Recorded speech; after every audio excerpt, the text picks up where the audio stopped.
Tudo bem? Vamos avançar nesta jornada de estudo da Bíblia. Hoje estaremos compartilhando um pouco sobre Gênesis capítulo 5. Que Deus continue nos animando. Para mim está sendo uma experiência muito exitosa, muito prazerosa. Avançar mais um pouquinho no estudo da Palavra de Deus. A Palavra de Deus ela é sobrenatural. A Bíblia não é um livro comum, como eu já falei. Ela tem camadas e camadas de entendimento, e toda vez que você se dispõe a ler, a meditar, pedindo a Deus que lhe mostre o que aquilo significa, o próprio Deus se revela a você e vai mostrando algo novo. Então, é como uma mesa posta, né? Sempre tem alimento para você ali. Então, Deus te ajude e te anime a avançar também nessa jornada. No capítulo anterior, nós conhecemos um pouco a história de Caim, filho de Adão, né? Caim e Abel, como Caim se deixou dominar pela raiva, pela ira, e acabou matando seu irmão, e aí trouxe uma série de consequências ruins para ele, para sua descendência, né? Pessoas que foram se afastando de Deus e foram vivendo uma vida independente de Deus e buscando ajuda em outras fontes que não Deus. E aí nós temos o surgimento das primeiras civilizações e também o surgimento da violência na Terra, né? E realmente é algo muito triste, mas Deus também restaurou a linhagem de Abel. Quando Abel morreu, a Bíblia diz que Deus deu um novo filho a Adão e a Eva em lugar de Abel. Esse filho se chamou Sete. E Sete teve um filho chamado Enos, e a partir de Enos se voltou a invocar o nome do Senhor. Então há uma restauração aí do canal de comunicação de Deus com os homens através dessa linhagem de Sete. E Sete teve um descendente chamado Enoque, né? Nesse capítulo 5 se fala sobre Enoque. Enoque é uma figura extremamente misteriosa e interessante da Bíblia. Enoque viveu muito tempo na terra, né? Nessa época as pessoas eram longevas, né? Elas viviam, no caso de Adão, de outros, eles viveram mais de 900 anos, né? Matusalém viveu 969 anos, Adão viveu 930 anos. E conforme foram passando as gerações, o tempo de vida foi encurtando. Quando chegou depois do dilúvio, o tempo de vida do ser humano reduziu drasticamente, mais próximo do que é hoje. Mas o plano original de Deus era que o ser humano não morresse, né? O plano para Adão e Eva foi esse. Só que quando eles comeram do fruto do conhecimento do bem e do mal, Deus tinha falado antes, que eles morreriam no dia que comessem. A gente tem que lembrar o que Pedro falou muito tempo depois, que para Deus um dia equivale a 1000 anos. 1000 anos equivale a um dia. Então, o tempo para Deus não existe. O tempo ele foi colocado como um fator limitante para a nossa dimensão terrena. Para Deus, um dia equivale a 1000 anos. E o inverso também é verdadeiro. Então, quando Deus disse assim a Adão, Adão, não coma desse fruto, porque no dia em que você comer, você vai morrer. Muito possivelmente Deus estava usando essa palavra dia para se referir a 1000 anos. Ou seja, dando a entender, Adão, sua existência não vai passar de 1000 anos. Tanto é que Adão morreu com 930 anos. Né? E aí nós temos, dentre os descendentes de Sete, temos a Enoque, como eu falei. Enoque, ele teve uma vida diferenciada.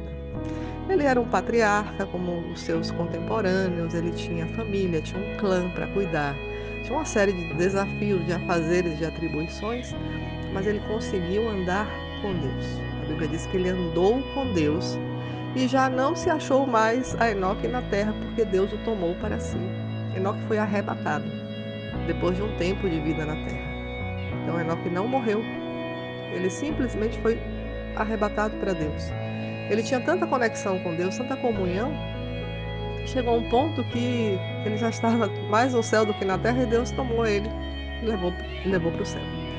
Então essa é uma história muito linda e muito animadora. Deus hoje, ele quer que nós vivamos vidas, entre aspas, arrebatadas. A gente continue vivendo aqui durante o tempo de vida na terra, mas que a nossa mente e o nosso coração estejam em Deus, contemplando as coisas maravilhosas que Ele tem para nós, né? Na eternidade, vivendo a vida espiritual em primeiro lugar, porque realmente é o que mais importa. Essa vida terrena, ela é passageira, ela pode durar mais para uns do que para outros, mas mesmo para quem viva muito, é pouco tempo comparado com a eternidade. Então, Enoque discerniu isso e ele se jogou de cabeça nesse propósito de viver com Deus. Ele sabia que tinha uma vida na terra, mas ele sabia também que quanto mais ele investisse na vida dele com Deus, mais Deus cuidaria da sua vida terrena. E esses homens que andaram com Deus nesse tempo, eles eram homens, como eu falei, com muitas atribuições, eram homens prósperos, eram homens influentes no seu entorno, na sociedade, mas que conseguiram manter essa conexão com Deus como prioridade. E a Bíblia diz assim: busque o reino de Deus em primeiro lugar e as outras coisas serão acrescentadas. Se a gente seguir essa lógica, certamente a gente vai ter benefícios. Mas muitas vezes a gente não consegue, a gente se deixa levar pela ansiedade, vai buscando as outras coisas primeiro. E o reino de Deus vai ficando em segundo plano e chega um ponto que a gente não consegue mais ter conexão com Deus. Então que Deus nos ajude, que a gente mantenha essa mentalidade que Enoque teve, porque a gente vai ter muitos benefícios aqui e na eternidade. E aí se fala, por exemplo, de Noé também, que foi um descendente, né, posterior a Enoque, da mesma linhagem. Noé foi um outro homem que foi diferenciado em sua geração, porque ele também andou com Deus. Ele foi chamado de pregoeiro da justiça. E o nome Noé significa consolador, indicando que através de Noé Deus traria repouso para a terra. Repouso de quê? Repouso do pecado. Na época de Noé, a civilização estava muito degradada já. Se praticavam atos horrendos, abomináveis, que chocariam qualquer pessoa hoje em dia. No capítulo 6 a gente vai falar um pouco mais sobre isso. Mas Noé ele se manteve puro, ele se manteve incontaminado, ele não se deixou corromper pelo seu entorno. Pelo contrário, ele foi um anunciador da justiça de Deus, do plano de Deus para a humanidade. E essa vida de Noé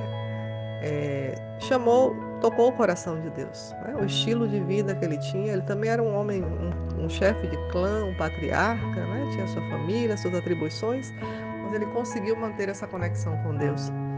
E chegou um ponto em que Deus disse: Noé, eu vou tirar você dessa realidade. Vá, chame as pessoas para o arrependimento. Quem se arrepender, eu vou salvar também. Mas você vai ser salvo, você e sua família. A gente vai ver isso mais adiante. Então, o que fica para mim deste capítulo é: Deus tem compromisso com aqueles que têm compromisso com Ele. Vale a pena confiar em Deus. Vale a pena priorizar o reino de Deus, o relacionamento com Deus, um relacionamento de amizade, um relacionamento de graça, de amor, no qual a gente pode caminhar com o nosso Criador e a gente vai receber tudo que a gente precisa para viver aqui na Terra, os recursos, as estratégias, todo o nosso caminhar vai ser cuidado por Ele. Nós estaremos semeando para a eternidade, que é o principal, né? A eternidade não termina, essa vida é curta. Então, que Deus continue nos ajudando, nos animando a prosseguir nessa jornada. Deus abençoe sua vida.